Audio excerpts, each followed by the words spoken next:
네, 여러분 반갑습니다. 네, 태세 공부 시작하도록 하겠습니다. 오늘은 아마 여러분 이제 태세 시험 보셨으면 아시겠지만 가장 많이 나오는 문제 중에 하나죠. 바로 실업률, 고용률 구하는 방법. 예, 그렇죠. 이거는 나올 때마다 한번 정확하게 공부해 놓으시면 절대 틀린 문제가 아닌데 이게 정확하게 이해를 하지 않으면 꼭 틀려요.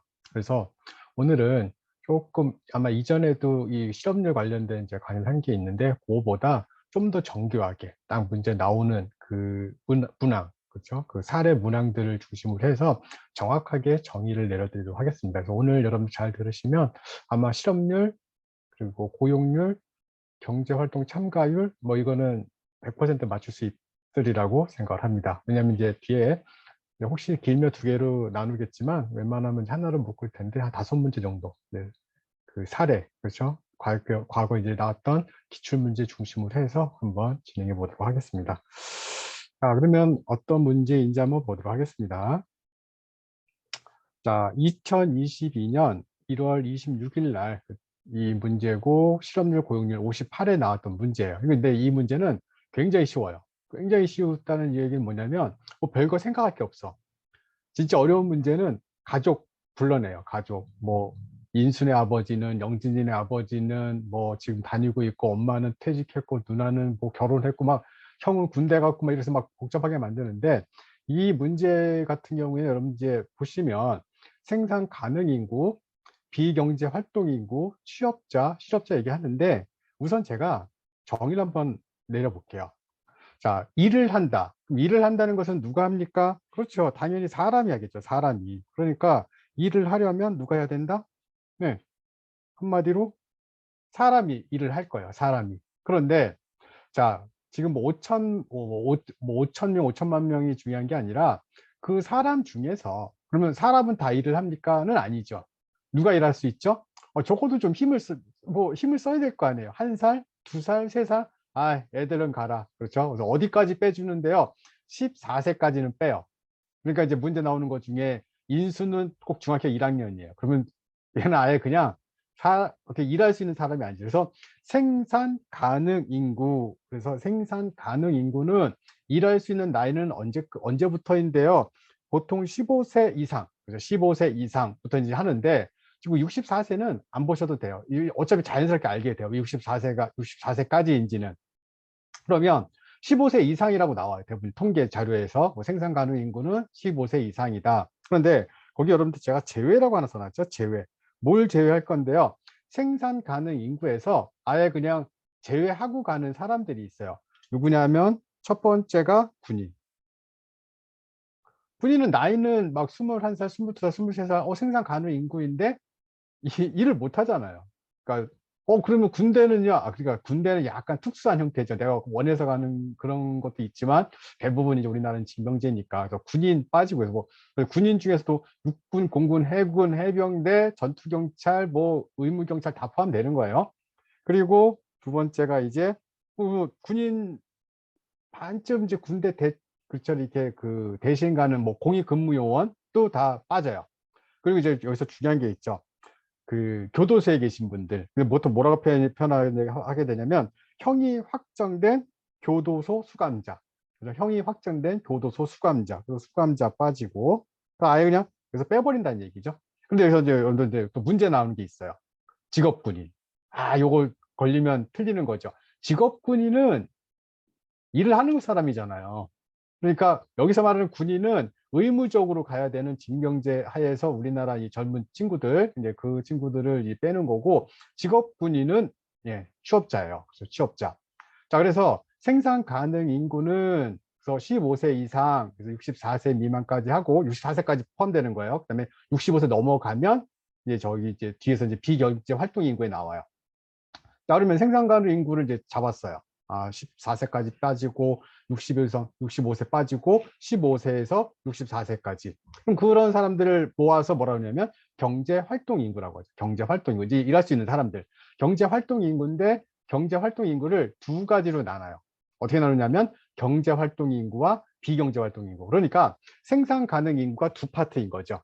경제 활동 인구, 비경제 활동 인구. 자, 왜 지금 두 파트 일을 하는 사람. 네, 하는 사람인데 아직 쉬고 있는 사람도 있겠죠. 그래서 그 경제활동 인구 중에서 취업자, 그리고 실업자가 경제활동 인구예요. 그러면 거기에 포함되지 않는 사람들이 바로 비경제활동 인구죠. 이때 여러분들 가장 중요한 첫 번째 나오시는 분들이 바로 주부예요. 주부. 이거 억울하죠. 집 가사 일이 얼마나 많은데 내 노동을, 그렇죠? 내 노동을 돈으로 계산하면 얼마인지 알아? 막 300만 원 넘어. 그런데 우리나라 이 통계에서는 주부는, 네, 주부는 비경제 활동 인구예요. 그래서 또 문제. 주부를 계시다가 나 알바를 하기 시작해서 뭐 청소 박사 이런 데 있잖아요. 무슨 뭐 청소 연구소에서 뭐 하루에 2시간, 4시간 나가서 뭔가 일을 하시는 분들. 그러면 그분들은 가사 주부에서 가사 노동을 제가 파는 거죠. 어떻게 보면 이제 일을 대신 하는 거니까. 그러면 취업자로 바뀌어요. 그러니까 주부는 비경제 활동 인구인데 뭐 가사 도우미를 나가신다거나 뭐 가사를 도와주신다거나 또는 청소를 도와주신다거나 이렇게 뭐 일을 하시게 되면 취업자로 바뀌는 거죠. 자, 그러니까 이제 그런 문제도 나와요. 다음 주 뭐 실업률에 영향을 미치지 않는 것은, 그러면 이제 이런 사례로 나올 거예요. 자, 두 번째 이제 누가 있냐면, 자, 거기에 이제 학생이 있죠, 학생. 네. 그런데 학생은 비경제 활동 인구야. 비경제 활동 인구. 자, 그리고 이제 3번 제가 빨간색을 이제 체크해 놨죠. 이유가 바로 뭔데요? 여기 보시면, 자, 이제 우리는 보통 이제 뭐 나이 드신 분들 이러면 되게 기분 나빠하시겠죠. 나이 드신 분들이 뭐야? 고령자? 그래서 연로자라는 표현을 써요. 그렇죠? 연로자. 좀 나이가 드신 분들. 연로자는 언제가 기준인데요? 65세 미. 그렇죠? 65. 연로자라 해서 뭐 은퇴자도 여기 포함되겠죠. 은퇴하신 분들. 그렇죠? 은퇴하신 분이 나이가, 그렇죠. 아무튼 은퇴하셨으면 이제 좀 이제 비경제 활동 인구에서 65세 연로자. 그리고 4번도 제가 붉은색을 쳐놨으니까 이게 애매하다는 얘기죠. 거기 이제 바로 뭐냐면 되게 중요한 거예요. 이거죠. 구직 포기자. 아이씨, 뭐 참, 열심히 이력서 100통, 200통 썼는데 안 돼. 아이씨, 모르겠다. 난 그만 할랜다. 그래서 이제 일명 옛날 그 표현으로 히키코모리라고 하죠. 막 밤에 막 밤새 막 게임하고, 일어나서 12시쯤 일어나서 그 초코파이에다 계란 2개 먹고 또 게임하고 막 이렇게 아예 그냥 구직을 포기하는 사람들을 바로 실업자라고 하지 않아요. 그 사람들은 구직 포기자야. 그 사람들은 기경제 활동 인구야. 그러니까 실업자에 안 잡혀요. 실업률에. 그러니까 실업률에 안 잡힌다는 얘기는 실업률을 낮출 수 있다는 얘기죠. 실업률을 낮출 수 있다. 그러면 여러분들 이 취업자도요. 이 기준이 또 되게 애매해요. 제 생각에 왜 애매하냐면, 자, 취업자로 예를 들어서 대표적인 게 취업자로 하는 게 수익을 목적으로 1시간 이상 일하는 자, 하루에 1시간 이상 일하면 취업자예요. 1시간 일해서 그 먹고 살 수 있을까요? 밥은 먹고 있을까? 9,160원 1시간 최저임금. 좀 그래요.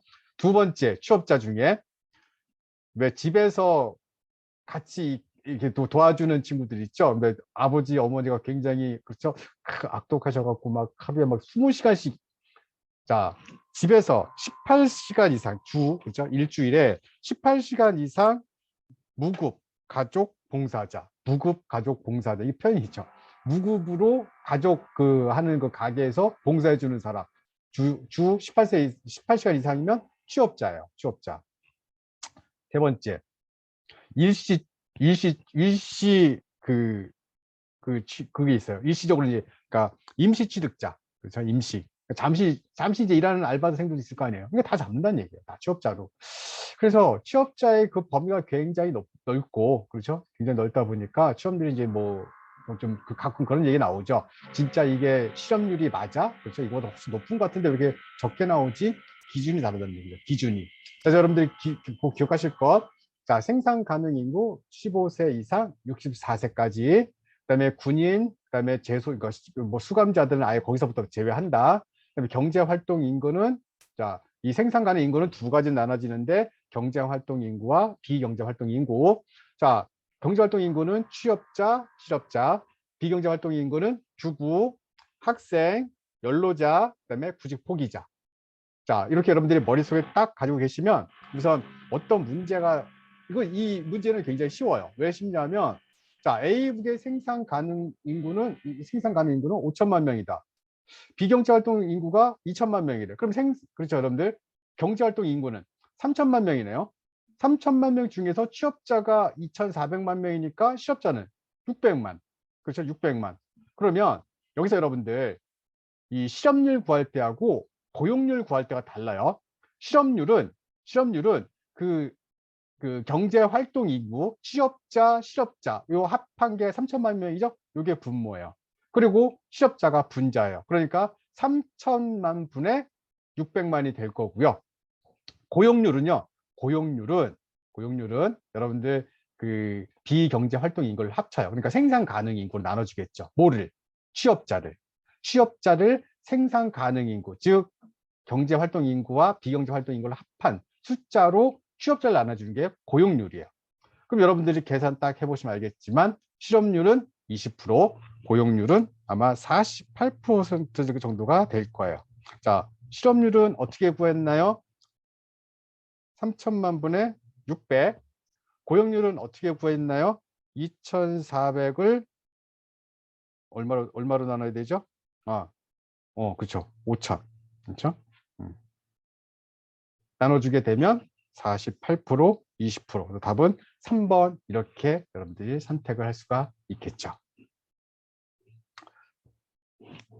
자, 그래서 여러분들 이제 실업률, 그죠? 한번 써보면 실업률은 어떻게 표현하게 되냐면 이렇게 표현한다 그랬었죠. 실업률은 자, 경제 활동 인구니까 경제 활동 인구는 어떻게 되세요, 여러분들? 취업자 플러스 실업자였었죠.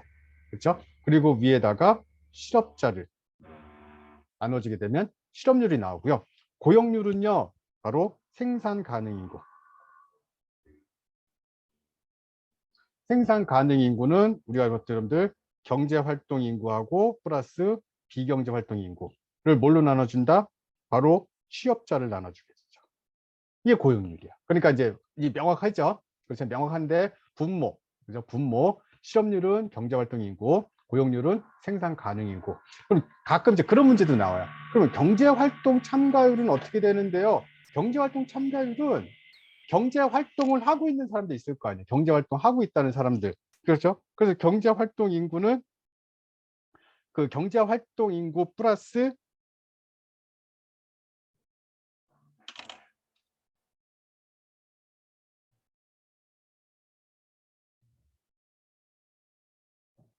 네. 그러면 경제활동 인구는 어떻게 구할까요? 경제활동 인구, 가끔 이제 문제 나오는 거니까. 경제활동 인구는 자, 분모에다가 생산 가능, 고인으로 똑같아요.